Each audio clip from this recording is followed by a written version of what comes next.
She stole my driveway, 1 square foot at a time, and then had the nerve to fine me for non-compliance. That's when I realized I wasn't living next to a neighbor. I was living next to a parking pirate with a clipboard and a god complex. What started as minor sharing quickly turned into an invasion, complete with HOA threats and luxury car land grabs. But don't worry, things got solid. If you've ever had an entitled neighbor who thought rules didn't apply to them, this story is for you. Drop your state in the comments. Who's your neighborhood, Loretta? Let's see just how far the HOA madness has gone where you live. My name's Travis Boone, and I pour concrete for a living here in Phoenix, Arizona. 6 months ago, I finally bought my first house in a quiet neighborhood called Saguaro Heights. Nothing fancy, but the driveway was my masterpiece. Premium concrete, perfectly level, wide enough for 2 cars, smooth as glass. I'd come home every day and feel genuine pride looking at that beautiful stretch of concrete I'd poured myself. For 3 peaceful months, life was perfect. Then Loretta moved in next door, and my American dream turned into a daily nightmare of parking warfare. Loretta Griggs was 42, perfectly manicured, and owned 3 luxury vehicles that wouldn't fit in her 2-car garage. The BMW, the Mercedes, and her deployed husband's Porsche created what she considered a parking problem. What I considered it was simple math. Too many cars, not enough garage space. But Loretta had her eye on a solution: my driveway. The invasion started small because these entitled types always test boundaries first. One Monday morning, I found her white BMW parked diagonally across half my driveway with a pink note reading, "Be neighborly," in cutesy handwriting. Being a decent human, I squeezed my truck around her car and went to work without making a fuss. When I came home, the BMW was gone, and I figured it was a one-time emergency. Wrong. The following week, the BMW reappeared in the exact same spot, this time without any note. When I knocked on Loretta's door to discuss it, she answered in a silk bathrobe and oversized sunglasses like she was some kind of Hollywood star. "Oh, Travis, I'm Loretta, your new neighbor." She had this syrupy sweet voice that immediately made my skin crawl. "My husband's car is in the shop and I just have nowhere else to put the BMW. Just a few more days, I promise." Those few days stretched into week 3, and that's when Loretta showed her true colors. I came home to find her BMW completely blocking my entire driveway, both car spaces, totally inaccessible. This wasn't poor parking, this was deliberate territory marking. When I knocked again, she laughed at my concern about property lines. Property lines? Oh, honey, we're neighbors. What's mine is yours, and what's yours is mine, right? The way she said it with that fake smile made me realize I wasn't dealing with someone who'd accidentally inconvenienced me. This was calculated. My 70-year-old neighbor Marlene appeared like she'd been waiting for this exact moment. Marlene had lived here 30 years and could spot trouble from a mile away. "That woman's marking her territory," she told me that evening. "She's testing how far she can push before you push back. She's got more cars than space and decided your driveway is the solution. If you don't stop this now, she'll take the whole thing." Sure enough, the next morning I discovered Loretta had left the BMW on my driveway overnight. She was treating my property like her personal parking lot. The weekend brought the ultimate insult. Loretta was outside watering flowers in designer yoga pants that probably cost more than my grocery budget, acting like stealing my driveway was the most natural thing in the world. "Travis, don't be so uptight. There's plenty of space for both of us." The entitlement was breathtaking. She genuinely believed she was doing me a favor by only taking half my property. By Sunday, other neighbors were walking by slower, taking pictures, because Loretta had been telling people we had a sharing arrangement. The thought of my new neighbors thinking I'd agreed to this made my blood boil. That's when I realized this wasn't about parking at all. This was about power, control, and testing whether the new guy would roll over or fight back. Loretta had picked the wrong neighbor to mess with. I build things that last forever, and I was about to show her exactly what permanent consequences look like. She wanted to play games with my driveway? Game on. But in my business, we don't do temporary fixes, we do permanent solutions. 3 days later, Loretta revealed her secret weapon. I found an official letter in my mailbox fining me $200 for parking a commercial vehicle on residential streets overnight. The signature made my blood run cold. Loretta Griggs, HOA president. Not only was she stealing my driveway, she was the HOA president, and she was punishing me for being forced to park on the street because of her theft. This wasn't random entitlement, this was weaponized bureaucracy. A quick internet search revealed Loretta's master plan. She'd been elected HOA president 6 weeks earlier, when exactly 4 people bothered to vote. The previous president had moved to Florida. Loretta volunteered to serve the community, and suddenly she had legal authority to make my life miserable. She'd positioned herself perfectly to use official power against anyone who challenged her parking takeover. This woman had turned property theft into an art form. The night before my diplomatic mission, I sat in my kitchen staring at the receipt for flowers I'd bought. $37 for a peace offering to someone who'd been stealing my property for weeks.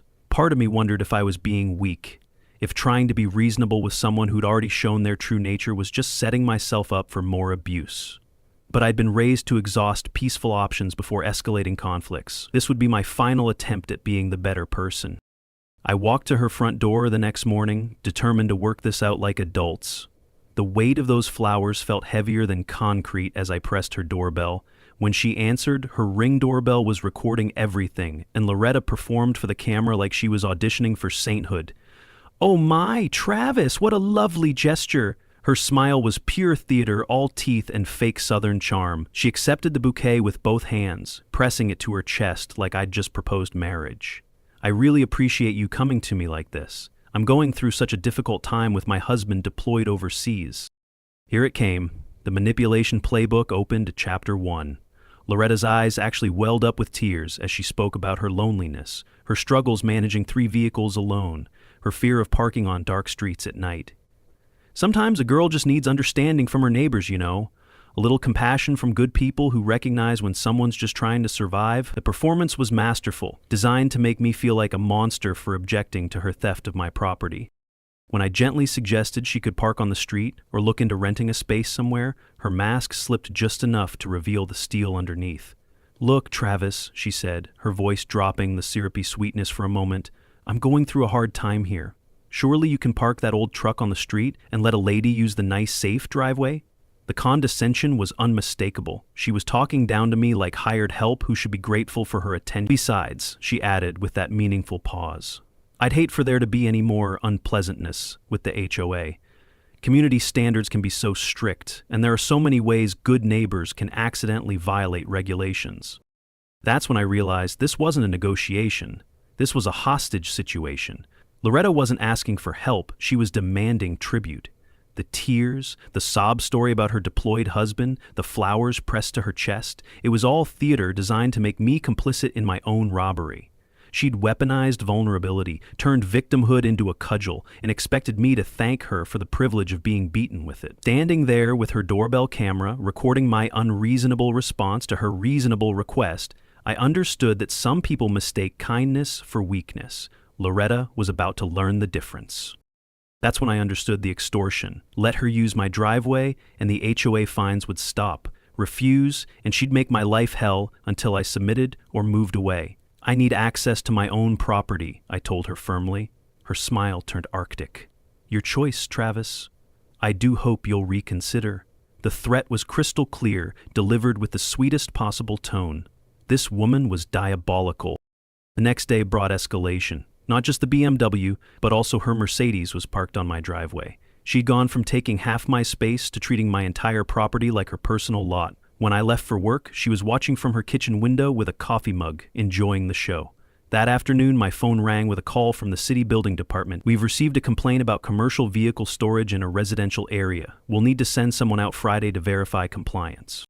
Loretta had called the city on me, timing the inspection for when she'd be occupying my property. She was setting me up to look like a hypocrite who complained about parking while violating regulations myself.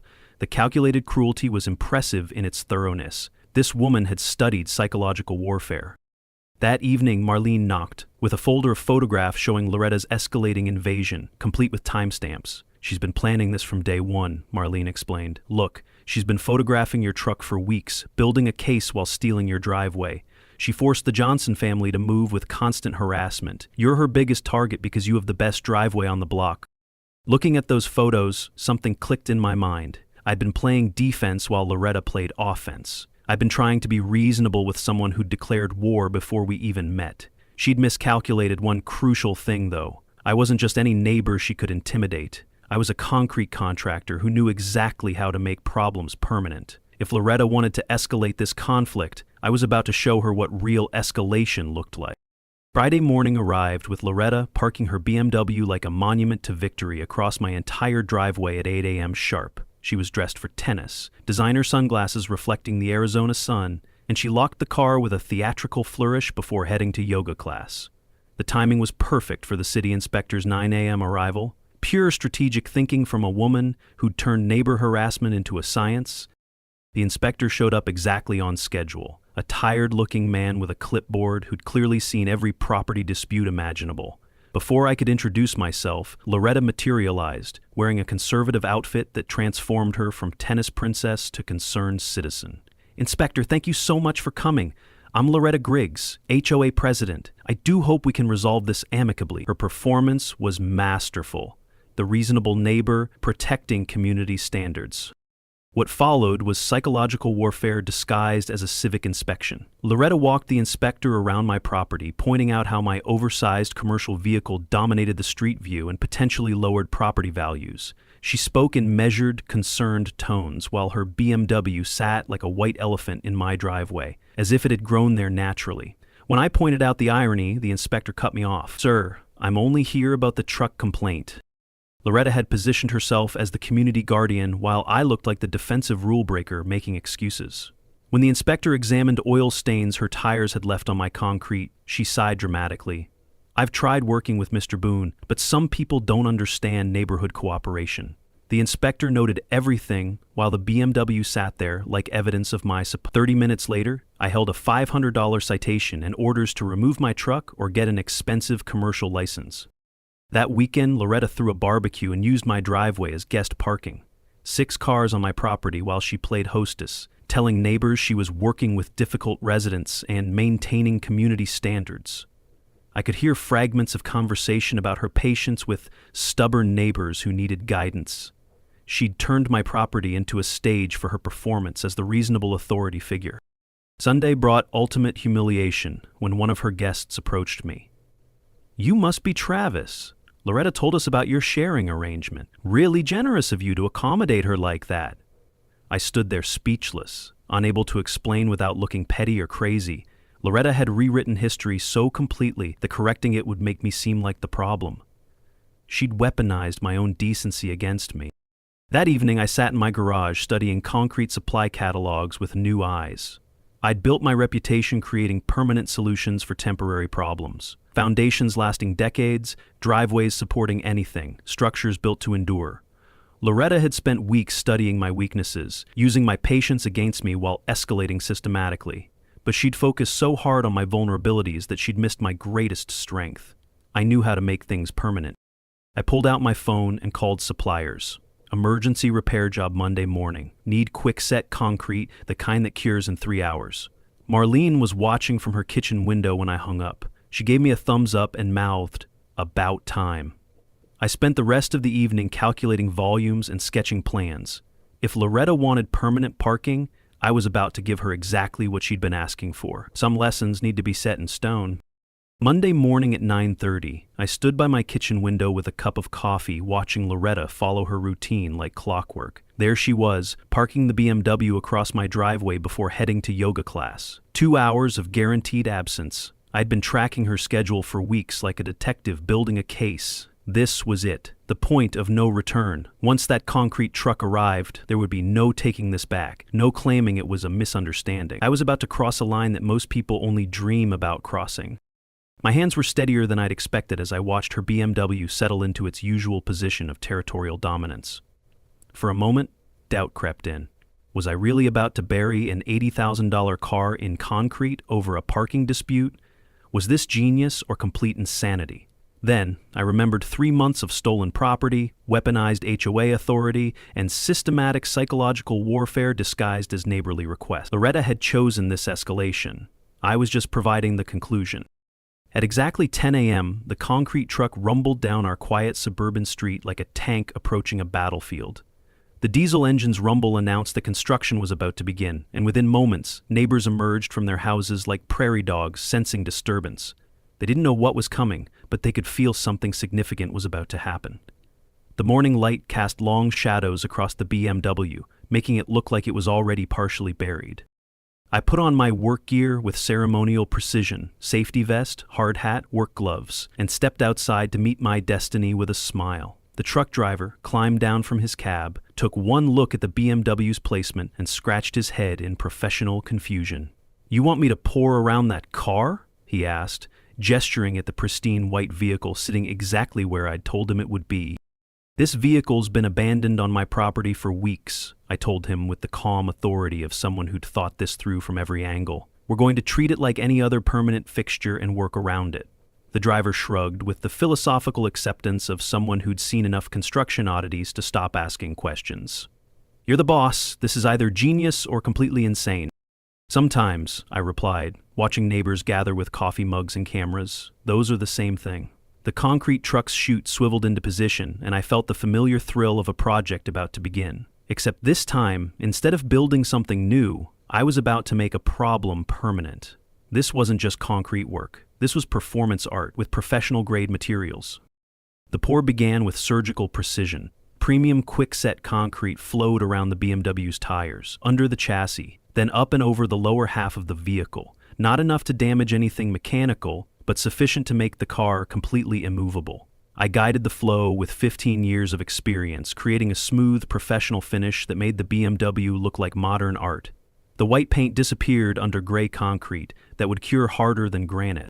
45 minutes in, Loretta's Mercedes screeched around the corner. Someone had called her because she clearly wasn't expecting to find a concrete truck creating automotive archaeology in her parking spot. "What are you doing to my car?" she shrieked, jumping out in yoga pants. I calmly signaled the driver to continue while walking over with professional courtesy. "Morning, Loretta. Repairing my driveway. Your car happened to be in the work zone." The meltdown was spectacular. Loretta stood there in designer activewear, manicured hands pressed to her cheeks, watching her BMW disappear under industrial-grade concrete. "You're burying my car. This is destruction of property." I kept my voice level and professional. "Actually, I'm preserving it. See how carefully I'm working around it? Not a scratch on the paint that isn't protected by concrete. Since you park here daily, I figured you wanted permanent parking." Neighbors were openly filming when Loretta called the police. "My neighbor buried my car in cement. Send someone immediately." 20 minutes later, a patrol car arrived, and the officer climbed out with the expression of someone who'd drawn the short straw. He took one look at the BMW emerging from concrete like automotive archaeology and slowly shook his head. Loretta launched into victim mode with tears and dramatic gestures. "Officer, this man destroyed my vehicle. He buried it in concrete. Arrest him." But when asked for documentation proving she belonged on my property, Loretta's performance crumbled. No written agreement, no HOA approval, no legal justification. Meanwhile, I presented months of trespassing photos and copies of her retaliatory fines against me. "Ma'am, this appears to be his driveway," the officer said after reviewing everything. "If your car was parked here without permission, that's trespassing. The fact that he poured concrete on his own property while your car was there, well, that's unfortunate timing." Loretta's face cycled through disbelief, rage, and dawning horror as legal reality hit. I hadn't committed any crime. I'd exercised property rights in the most permanent way possible. The concrete truck finished and rumbled away, leaving a perfectly smooth driveway with one notable feature: a BMW-shaped sculpture that wasn't going anywhere soon. Loretta stared at her $80,000 car, now the world's most expensive driveway ornament. "How long before I can move it?" she asked weakly. I checked my watch with professional concern. "Premium quick-set concrete cures in 24 hours. After that, you're welcome to try." The look on her face when she realized what try meant was absolutely priceless. 24 hours later, the BMW monument had achieved neighborhood legend status. Perfect concrete finish, pristine automotive lines, and absolutely zero mobility. It was like discovering ancient ruins in suburban Phoenix. Neighbors walked by with dogs just to see the concrete car, and I'd counted dozens of drive-by photographers. Loretta had called every tow company in Arizona, with identical results. "Lady, we can't hook what we can't reach. Your car's in concrete now." The spectacle had attracted attention from unexpected corners. A local art critic actually wrote a review calling it accidental brilliance, a powerful statement about suburban entitlement frozen in time. College students started showing up to take selfies with what they dubbed the world's most expensive parking meter. Someone created a fake historical marker that read, "On this spot, Karen met her match." The sign kept disappearing and reappearing faster than Loretta could remove it. Extraction estimates poured in like bad news. First quote, $5,000 with no damage guarantee. Second company suggested crane and jackhammer crews for $8,000. By Wednesday, demolition experts specializing in archaeological recovery were quoting $10,000 operations with survival rates they wouldn't guarantee. Each estimate was higher than the last, and none promised her BMW would survive the process. One contractor actually laughed when he saw the job. "Sir, this is the most professional concrete work I've ever seen. Whoever did this really wanted it permanent." The insurance company delivered their verdict with brutal efficiency. "Mrs. Griggs, intentional acts aren't covered under your policy. Parking on someone else's property for weeks constitutes intentional behavior. We're denying your claim." The customer service representative sounded like she was reading from a script, but I could hear the barely suppressed amusement in her voice. Loretta's $80,000 vehicle was now an $80,000 lawn ornament, and she was personally responsible for every penny of extraction costs. Loretta called an emergency HOA meeting in her living room, which featured floor-to-ceiling windows with perfect views of her concrete catastrophe. 4 people showed up: Marlene, 2 neighbors, and me. Loretta had prepared a presentation with photos and timelines, carefully edited to portray herself as victim of my unprovoked automotive burial. "This concrete monstrosity affects all our property values," she declared, pointing at her BMW sculpture with theatrical indignation. Marlene raised her hand like she was back in school. "I'd like to present evidence too." What followed was month-by-month documentation of Loretta's escalating trespassing, complete with timestamps and clear BMW positioning shots. The other neighbors studied the evidence with growing understanding. One elderly gentleman adjusted his glasses and looked directly at Loretta. "Mrs. Griggs, it appears you've been parking on his property without permission for quite some time. This isn't sudden vandalism, this is consequences." The knockout punch came when Marlene revealed Loretta's history of HOA tyranny with receipts. She fined the Henderson family 3 times for garbage cans being visible more than 2 hours, forced Mrs. Amber to repaint her entire house because the beige was too yellow, according to her personal taste, tried banning children's bicycles from driveways because they were unsightly commercial equipment, and threatened to fine the Martinez family for hanging Christmas lights. In each revelation stripped away another layer of authority, revealing the petty tyrant underneath the community leader facade. The other neighbors began sharing their own stories: how Loretta had issued warnings for wind chimes being noise violations, how she'd measured grass height with a ruler and fined people for being a 1/4 inch over regulation, how she'd tried to ban American flags larger than 12 by 18 inches because they were excessive patriotic displays. The woman who'd terrorized neighbors through bureaucratic intimidation was watching her empire of fear collapse in real time. Media attention exploded after photos went viral online. Local news crews descended for the concrete karma story, and footage of Loretta explaining how she was the victim spread nationwide within hours. Comments poured in from across America, with people sharing HOA horror stories and praising what they called creative justice and permanent problem solving. The woman who'd craved control was losing it in the most public way possible. Someone started a crowdfunding campaign to buy me a new concrete mixer as a Neighborhood Hero Award. It raised $3,000 in 2 days. Her husband called from overseas after seeing military-based news coverage, and that conversation was loud enough for half the neighborhood to overhear. "Loretta, I'm watching you on CNN International explaining how you're the victim of concrete terrorism. What the hell is wrong with you?"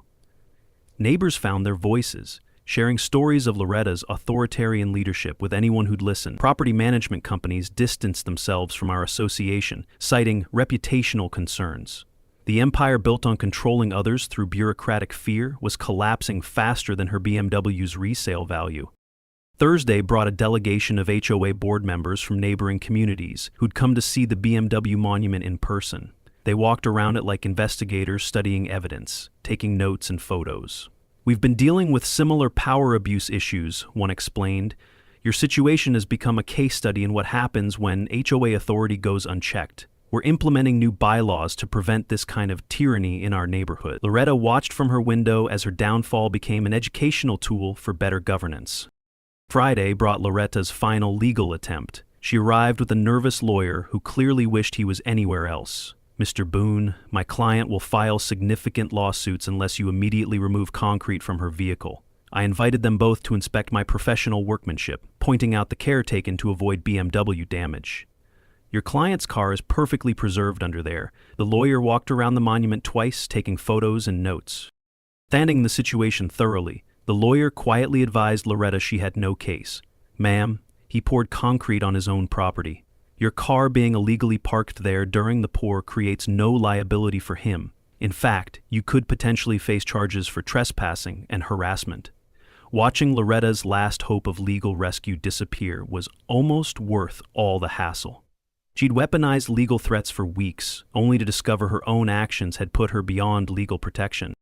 That evening, Loretta approached my porch for the first time since the pour. She looked exhausted, perfect makeup replaced by dark circles and the haunted expression of someone fighting an unwinnable battle. Her designer clothes were wrinkled, her hair unkempt, and her usual commanding presence had evaporated entirely. "Travis, what's it going to take to get my car back?" I rocked slowly in my chair, holding all the cards for once. "Well, Loretta, that depends. How permanent do you want this solution to be?" By Wednesday, the BMW monument had become such a tourist attraction that the city installed temporary parking restrictions to prevent traffic jams. Loretta's luxury vehicle, half buried in contractor-grade concrete, had spawned countless internet memes and morning radio discussions. The woman who'd tried controlling her neighborhood through parking regulations was now famous for having her own car permanently parked in someone else's concrete.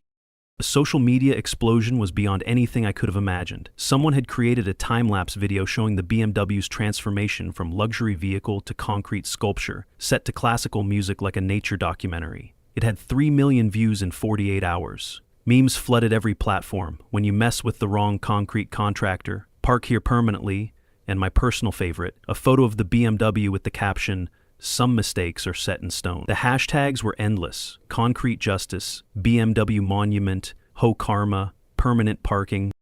Local businesses started capitalizing on the fame. The coffee shop down the street created a BMW blend, a bold choice with permanent consequences. A concrete supply company reached out asking if I'd endorse their Quickset products. "Your work has become legendary in our industry," their marketing director explained. "We've never seen such artistic application of emergency repair concrete." The BMW monument was generating more economic activity than our entire neighborhood had seen in years. Loretta's husband Mark returned from deployment 2 days early, and their reunion was not the homecoming either had envisioned.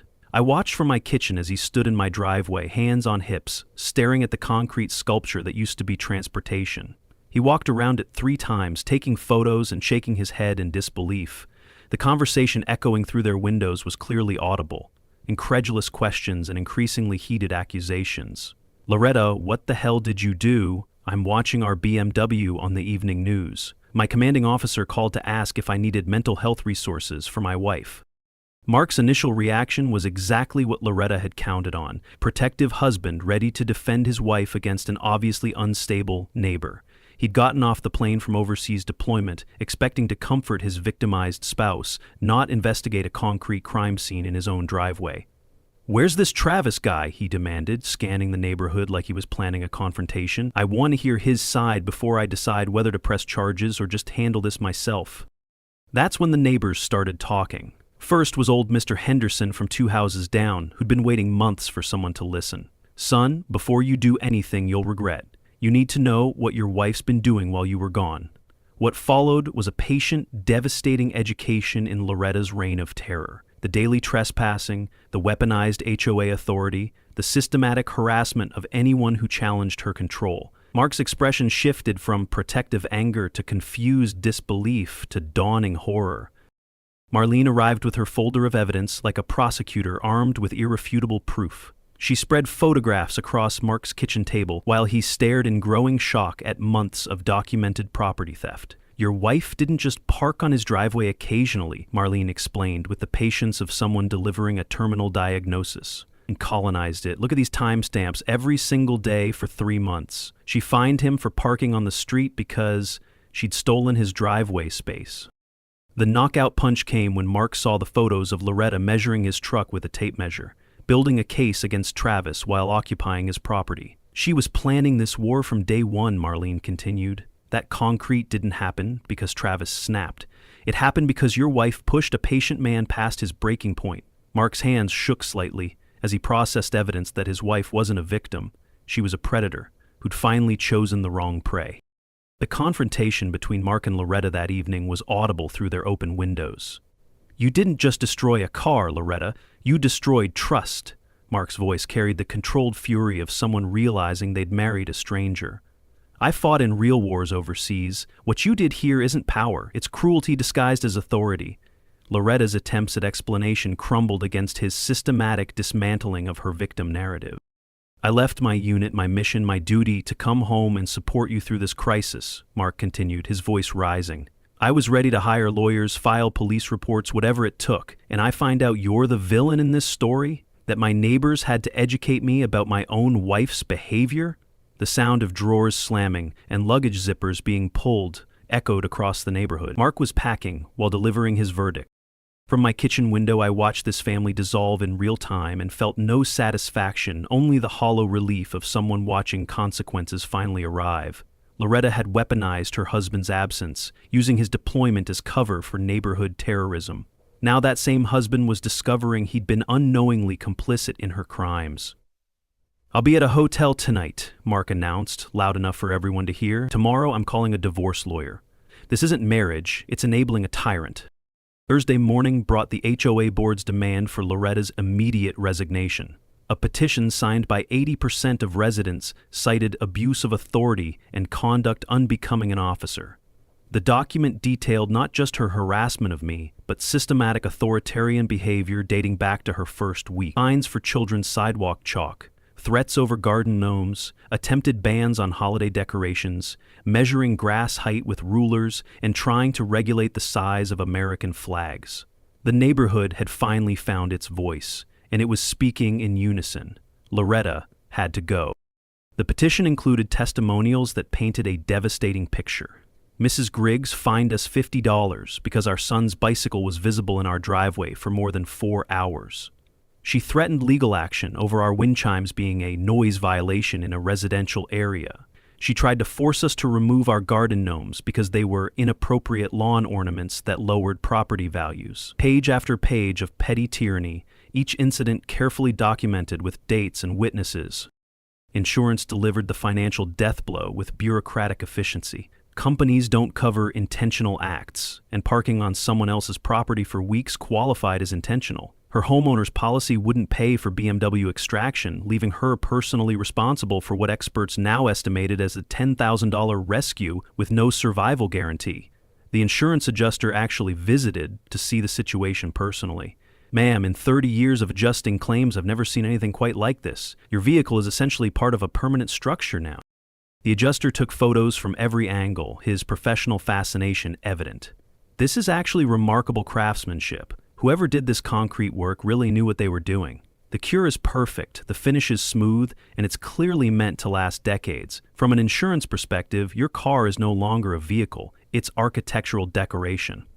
The $80,000 BMW was effectively totaled, transformed into the world's most expensive parking violation. Friday afternoon brought the defining moment of our entire conflict.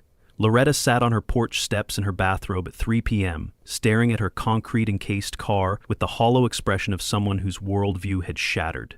Her usually perfect appearance had deteriorated dramatically. Unwashed hair, no makeup, wearing the same clothes for days. Mark spent the morning visiting divorce attorneys, making no effort to hide his activities from his wife or the neighbors. "I'm done," he told Marlene, loud enough for everyone to hear. "I can't be married to someone who destroys neighborhoods for fun." The media circus peaked when national morning shows sent crews for Concrete Karma case interviews. Loretta refused cameras, but I walked reporters through the timeline standing beside the BMW monument. Sometimes the only way to stop someone from taking advantage of your kindness is showing them exactly what permanent consequences looked like.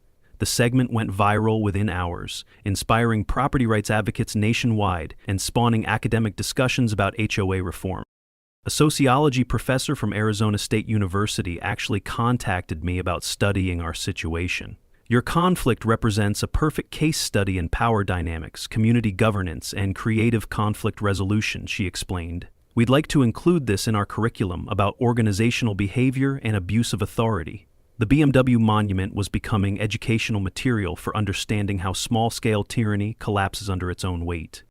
Saturday brought 3 tow truck drivers stopping by just to see the BMW monument personally. They stood around it like art critics studying sculpture, discussing extraction challenges and sharing impossible recovery war stories. One veteran with 30 years' experience shook his head in professional admiration. "Son, I've never seen anything like this. You've made that car part of the landscape. It's not moving without taking half your driveway with it. Whoever you are, you're an artist with concrete." Sunday morning, Loretta finally approached, with surrender written across her face. She walked slowly across the lawn, shoulders slumped, wearing an old sweatshirt instead of designer outfits. Her transformation from HOA dictator to broken woman was complete. "Travis, I need my car back. What's it going to take?" I was watering plants, enjoying simple property maintenance without interference. "Well, Loretta, that depends on how we handle things going forward." The negotiation that followed included everything I'd hoped for: public apology, HOA resignation, written agreement never to claim my property, and payment for all her retaliatory fines. "This is humiliating," she whispered. I handed her a tissue with genuine compassion. "Loretta, humiliation is what you did to yourself. I just provided parking." Monday morning brought formal apology letters in every neighbor's mailbox, typed on Loretta's personal stationery and signed in her distinctive handwriting. I publicly acknowledged that I misrepresented my parking arrangement with Travis Boone. There was no agreement or understanding between us. I repeatedly trespassed on his property and abused my HOA position to retaliate against his objections to my behavior. Marlene read the entire letter aloud from her front porch like a town crier announcing victory, her voice carrying decades of satisfaction at seeing justice finally served. The apology was more comprehensive than I'd expected. Loretta admitted to lying about our sharing arrangement, acknowledged her abuse of HOA authority, and promised to reimburse all residents she'd fined inappropriately. She even included a paragraph about how her behavior had been unbecoming of a community leader, and how she deeply regretted the harm caused to neighborhood unity. Reading between the lines, you could feel her lawyer's influence ensuring this apology was thorough enough to prevent future legal action. Loretta's HOA resignation was immediate, and Marlene won the emergency election by unanimous vote. Her first presidential act was dropping all fines against me and 3 other residents targeted by Loretta's authoritarian campaigns. The second was implementing accountability rules prohibiting HOA authority for personal disputes. "We're going back to being neighbors instead of subjects," Marlene announced at the packed meeting, which drew remarkable attendance for something called on 12 hours notice. The relief in the room was palpable, as people realized they could finally hang wind chimes and plant garden gnomes without fear. The emergency meeting revealed the true scope of Loretta's tyranny. One by one, neighbors stood up to share their stories. The elderly couple who'd been fined for their American flag being too large for residential display. The family threatened with legal action over their children's chalk drawings on the sidewalk. The woman forced to repaint her entire house because Loretta decided her beige was inconsistent with community standards. As each story emerged, the pattern became clear. Loretta had weaponized the HOA to control every aspect of neighborhood life according to her personal preferences. Marlene's first week as president was a liberation festival. She rescinded 17 active violations, refunded over $4,000 in inappropriate fines, and implemented new rules requiring board consensus for any penalties over $50. "The HOA exists to maintain reasonable standards," she announced, "not to enforce one person's vision of suburban perfection." Children's bicycles reappeared in driveways. Wind chimes tinkled in the Arizona breeze. Garden gnomes emerged from hiding like survivors of occupational warfare. The BMW extraction took place Wednesday morning and drew crowds worthy of major sporting events. I'd hired the concrete cutting crew myself, partly from professional curiosity and partly to ensure proper workmanship. The process became a neighborhood event, with people bringing lawn chairs and coolers like they were watching a demolition derby. Local news crews set up live broadcasts, and the concrete cutting company brought extra equipment just to handle the media attention.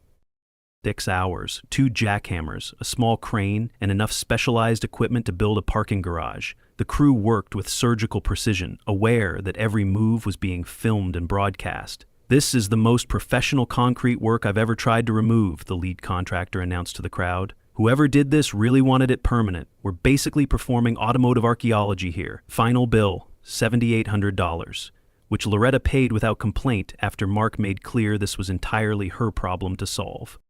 When the BMW finally emerged from its concrete cocoon, it looked like automotive archaeology. White paint intact but cement stained, every surface below window level bearing textured imprints of cured concrete. The car ran perfectly. I'd been careful avoiding mechanical damage, but would never look the same. Every door panel, every wheel well, every piece of trim below the windows carried permanent concrete scars. Every time Loretta drove it, she'd remember the day she learned property rights aren't suggestions. The physical scars matched the psychological ones perfectly. The extraction drew unexpected visitors from the concrete industry. Representatives from 3 major suppliers came to study my technique, taking photos and asking technical questions. The cure density is remarkable, one engineer explained to the news crew. This concrete will outlast the house foundation. It's the kind of work you see on highway overpasses designed to last 50 years. My phone started ringing with job offers from commercial contractors who wanted someone capable of this level of precision and permanence. The neighborhood transformation was immediate and remarkable. With Loretta's authoritarian rule ended, people started talking again. Block parties were planned for the first time in years. Children played in yards without parents worrying about HOA violations. The elderly couple finally hung their American flag at full size.